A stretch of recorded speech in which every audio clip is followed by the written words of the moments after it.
Keep your major purpose strictly to yourself. And that is the quote of the day.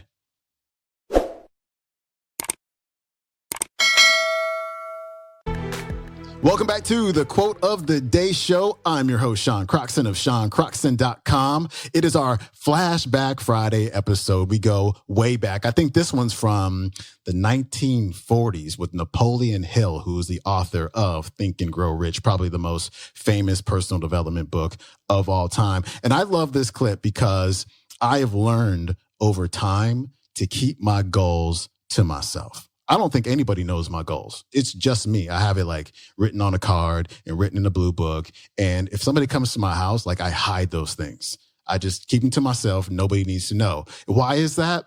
Because when you have goals and you reveal your goals to people, it just opens up the invitation for people to hate on you. It to kind of like inject their doubts and their fears into your mind. And honestly, I don't want anything to do with it. I just want to know what my goal is. I want to move toward it. I want to overcome the obstacles, and eventually I'm going to get it, and I don't need any outside interference. And so Napoleon Hill talks about his best tips on carrying out your major purpose in life, and not sharing your goals is absolutely one of them. And so here's Napoleon Hill. Your whole life should be devoted to carrying out your major purpose in life. Find out what it is you want. And incidentally, it's all right to be modest like I am when you go to asking for what you want. But don't be too modest. Reach out and ask for a bounty. Ask for the things that you are sure you're entitled to, but in asking, be sure that you don't overlook the subsequent instructions I'm going to give you about what it is you're going to give in return for what you expect. Second, write out a clear, definite outline of the plan or plans by which you intend to achieve the object of your purpose, and state the maximum of time within which you intend to attain it. And describe it in detail precisely what you intend to give in return for the realization of the object of your purpose. Make your plan flexible enough to permit changes any time you are inspired to do so, remembering that infinite intelligence may present you with a better plan than yours, and oftentimes will if you are definite about what you want. Have any of you ever had a hunch that you couldn't describe, you couldn't explain away? You know what a hunch is? It's your subconscious mind trying to get an idea over to you, and oftentimes you are too indifferent to even let the subconscious mind talk to you for a few moments. I've heard people say, well, I had the darndest fool idea today. But that darn fool idea, might have been $1 million idea if you'd have listened to it and have done something about it. Have great respect for these hunches that come to you, because there's something outside of yourself trying to communicate with you, undoubtedly. I have a great respect for these hunches that come to me, and they come to me constantly. And I find them always related to something that my mind's been dwelling upon, something that I want to do, something that I'm engaged in. Write out a clear, definite outline of the plan or plans, and state the maximum of time within which you intend to attain it. Now, that timing is important, very important. Don't write out as your definite major aim that I intend to become the best salesman in the world, or that I intend to become the best employee in my organization, or that I intend to make a lot of money. That's not definite. Whatever it is that you consider to be your major objective in life, write it out clearly and time it. I intend to attain within blank number of years so and so, and then go ahead and describe so and so, what it is. And then in the next paragraph down below, I intend to give in return for the thing that I request, so and so, and then go ahead and describe it. Now, this business of timing, nature has a system of timing everything. If you go out, if you're a farmer, you want to plant some wheat in the field, you go out and you prepare that ground, you sow the wheat at the right season of the year, and then after you sow it, you go back the next day with the harvester and start harvesting. The very next day. Well, isn't anybody going to catch me up on that one? What do you wait for? For nature to do her part. Infinite intelligence or God or whatever you want, it's all, no matter what you call it, we're talking about the same thing, but there is an intelligence that does its part if you do your part first. Intelligence is not going to direct you to nor attract to you the object of your major purpose unless you know what it is and unless you properly time it. It'd be quite ridiculous if you started out with only a mediocre talent and said that you're going to make $1 million within the next 30 days. It'd be quite ridiculous. In other words, make your major purpose within reason of what you know you're able to deserve. And next, keep your major purpose strictly to yourself, except insofar as you will receive further instructions on this subject in the lesson on the master mind. Now, why do I suggest that you keep your major purpose to yourself? Well, the reason, of course, that you don't disclose your major purpose to other people is that there are a lot of idle, curious people in this world who like to stand on the sidelines and stick their toes out when you go by, especially if you've got a high head and look like you're going to accomplish more in life than they are.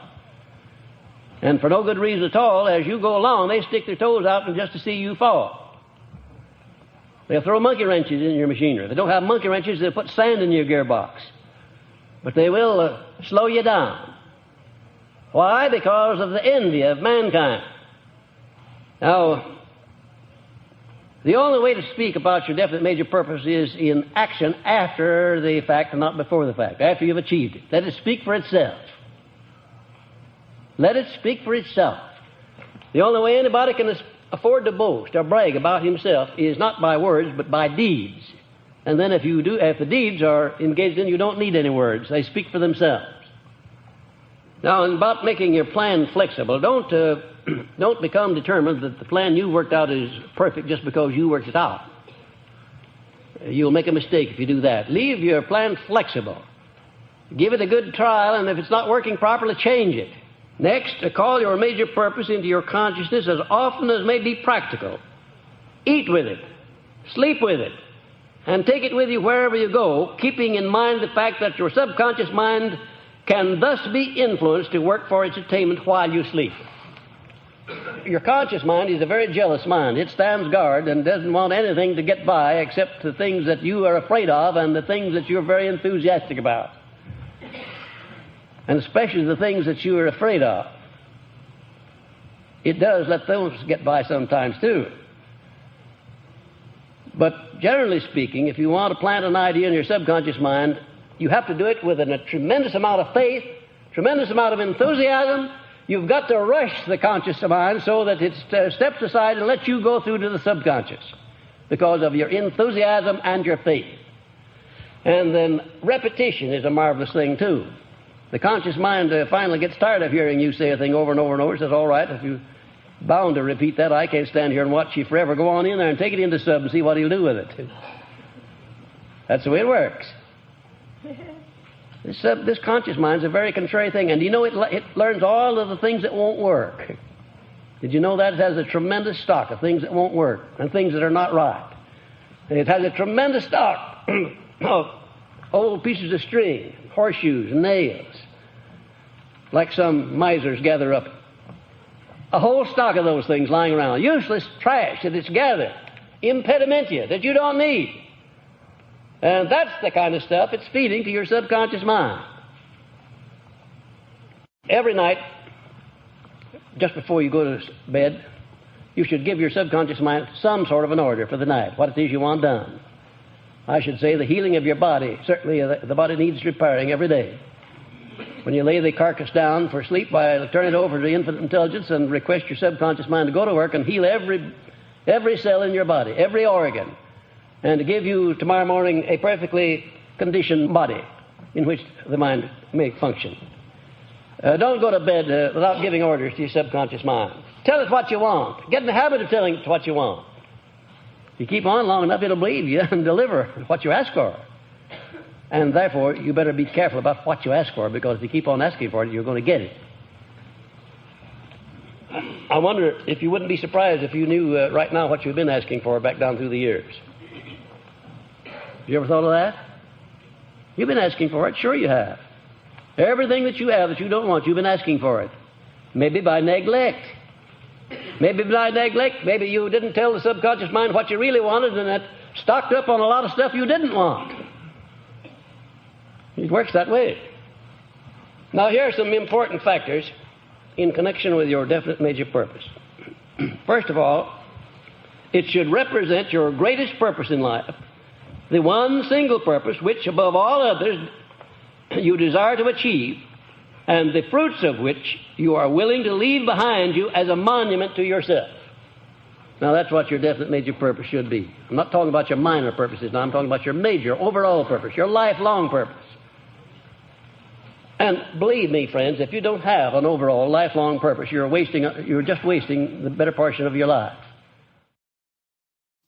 All right, that was excellent old school stuff from Mr. Napoleon Hill. That comes from an audio program called Napoleon Hill in His Own Words. It's a 10-hour audio program you can get on audible.com for $2.95. One more time, that's called Napoleon Hill in His Own Words. And of course, I highly recommend his book, Think and Grow Rich. And when you read it, don't just read it once. Read it at least a dozen times, and you will notice that every single time you read it, you just have all of these new insights. It's amazing what happens when you read that book. Your whole perception of life completely changes. And so pick that one up.